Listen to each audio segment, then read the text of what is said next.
नमस्कार मंडळी. बऱ्याच दिवसानंतर माझ्याकडे म्हैसूर पाक बनवण्याचा योग आला होता.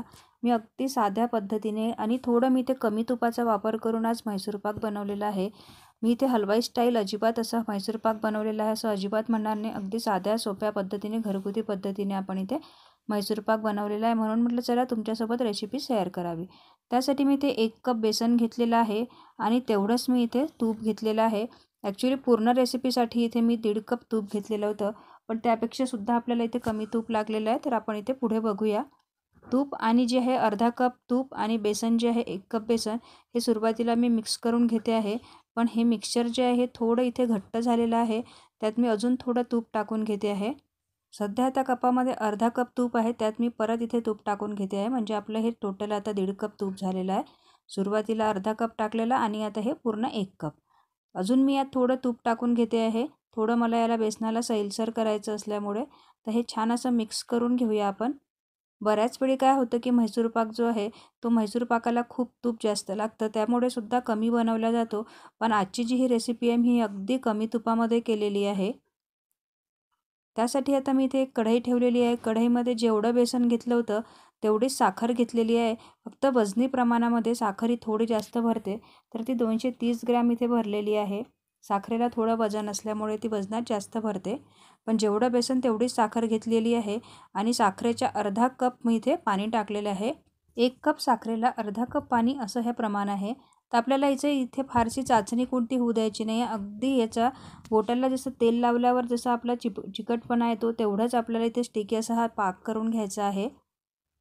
तर आता हे जे आपण तुपात मिक्स केलेलं जे बेसन होतं ते पूर्णपणे यात टाकून घेऊया. म्हैसूर पाक तसं बघायला गेलं तर कठीणसुद्धा आहे आणि एकदा जर जमला तर सोपासुद्धा आहे. हे बेसन आपल्याला इथे छान मिक्स करून घ्यायचं आहे. गॅसची फ्लेम जी आहे ती अगदी इथे कमी ठेवायची. आता जे आपल्याकडे पाऊण कप तूप आहे त्यातलं मी इथे चमच्याने छोट्या चमच्याने मी इथे टाकून घेते आहे आणि हे आपल्याला छान असं कंटिन्यू मिक्स करून घ्यायचं आहे. यावेळी गॅसची फ्लेम जी आहे ती आपल्याला मीडियमवर ठेवायची आहे. बरेच जण अगदी कडकडीत तूप म्हैसूर पाकामध्ये घालतात, पण मी हे अगदी नॉर्मल टेम्परेचरला तूप गरम करून घेतलेलं आहे. अजिबात हे तूप जे आहे अतिशय गरम नाही आहे. तुम्ही तसंही कडकडीत गरमसुद्धा करू शकता किंवा साधंही तुम्ही ठेवू शकता, काही प्रॉब्लेम नाही. तर हे आपल्याला थोडं थोडं तूप मी टाकत जाणार आहे आणि आपल्याला हे असं छान मिक्स करून घ्यायचं आहे. तुम्ही बघू शकता इथे आपल्या बेसनाला जे आहे हळूहळू इथे फेसाळ असं टेक्स्चर व्हायला लागलेलं आहे. तुम्ही बघू शकता याला छान असे जाळीदार बबलसुद्धा इथे आलेले आहेत. हे बघा, बेसनाचं टेक्स्चरसुद्धा थोडं थोडं इथे चेंज होत चाललेलं आहे. मी असं चमच्याने इथे थोड्या वेळाने इथे तूप टाकत जाणार आहे. आता हे तूप कधीपर्यंत टाकायचं हे सुद्धा आपण शेवटी बघूया.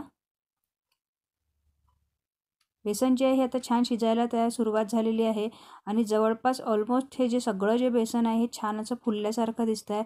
त्याला यातच कढईमध्ये जाळी सुटल्यासारखी वाटत आहे आणि आपलं तूप जे आहे हे हळूहळू आता इथे रिलीज व्हायला लागलेलं आहे कढईमध्ये. जेव्हा आपलं तूप जे आहे हे ते रिलीज व्हायला लागतं तेव्हा गॅस बंद करून द्यायचा. तुम्ही बघू शकता इथे ट्रेमध्ये सुद्धा इथे तूप निघालेलं आहे. म्हणजे आपलं जे सारण आहे किंवा जे बेसन आहे ते अगदी व्यवस्थित शिजलेलं आहे.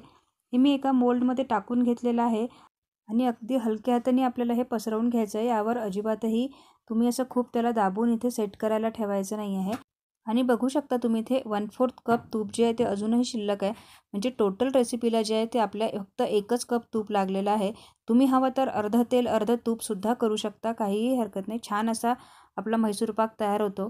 तुम्ही आता इथे बघा आपला म्हैसूर पाक जो आहे तो व्यवस्थित छान असा तयार झालेला आहे. हे मिश्रण थोडं कोमट असताना याला चिरा पाडून घ्यायचं, नाहीतर थंड झाल्यावर थोडं ते तूप असल्यामुळे कडक होतं आणि मग चिरा पाडायला थोडं इथे हार्ड होऊन जातं. आतून सुद्धा त्याचा कलर चेंज झालेला आहे. त्याशिवाय याला थोडी जाडीसुद्धा आलेली आहे. हे बघा, कलर आपलासुद्धा बदललेला आहे आणि जाडीसुद्धा आलेली आहे आतून. आपला म्हैसूर पाक असा इथे तयार झालेला आहे.